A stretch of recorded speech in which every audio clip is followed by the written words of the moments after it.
कथाएं, जिनमें बसा है हमारी सनातन संस्कृति का सार, दिव्य कथाओं के भक्ति रस का मूल आधार। आर्यवर्त, भारत का स्वाभिमान। सब्सक्राइब करें। महाप्रभु हमारे लिए आराध्य भी है, प्रेरणा भी है। जगन्नाथ है तो जीवन है। भगवान जगन्नाथ जनता जनार्दन को दर्शन देने के लिए नगर भ्रमण करने के लिए जा रहे हैं। रथ नहीं चलता, भक्ति चलती है।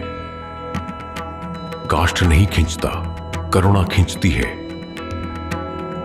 ये श्री जगन्नाथ की रथ यात्रा है, जहां ईश्वर स्वयं अपने भक्तों तक आते हैं। हर वर्ष पुरी की पवित्र भूमि पर होता है वो दृश्य, जब न कोई राजा होता है, न कोई रंग, केवल एक ही सत्ता होती है, प्रभु जगन्नाथ की। वो प्रभु जो सिंहासन पर बैठकर नहीं, अपने रथ पर चढ़कर भक्तों के दरवाजे तक आते हैं। रथ यात्रा एक यात्रा नहीं, एक संबंध है ईश्वर और जीवात्मा का।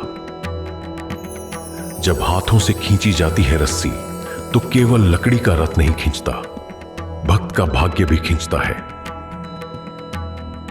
गजपति राजा, जो ओडिशा के सम्राट हैं, वे भी इस दिन प्रभु के सामने झाड़ू लगाते हैं, ताकि पूरी दुनिया देखे कि जहां भक्ति हो वहां अहंकार का कोई स्थान नहीं।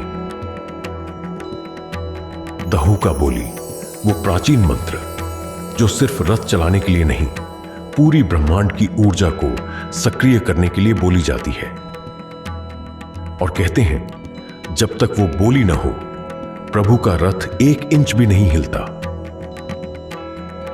और क्या आप जानते हैं, मुस्लिम भक्त सलाह बेग के लिए एक बार प्रभु ने रथ रोक दिया था, क्योंकि उनकी भक्ति सच्ची थी।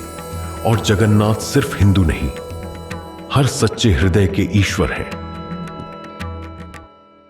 आज भी लाखों लोग उस रथ की रस्सी को छूने के लिए उमड़ते हैं, क्योंकि माना जाता है, एक बार उस रस्सी को छू लिया तो सारे जन्मों का उद्धार हो जाता है। रथ यात्रा सिर्फ उत्सव नहीं है, यह सनातन धर्म की जीती जागती परंपरा है। यह वह क्षण है जब धर्म स्वयं धरती पर उतरता है। आर्यावर्त की ओर से हम सभी सनातन प्रेमियों से कहते हैं, इस रथ यात्रा में सिर्फ देखिए मत, प्रभु के रथ का हिस्सा बनिए, क्योंकि जब ईश्वर चलते हैं तो केवल रास्ता नहीं बनता, एक युग बनता है। जय जगन्नाथ, जय सनातन धर्म।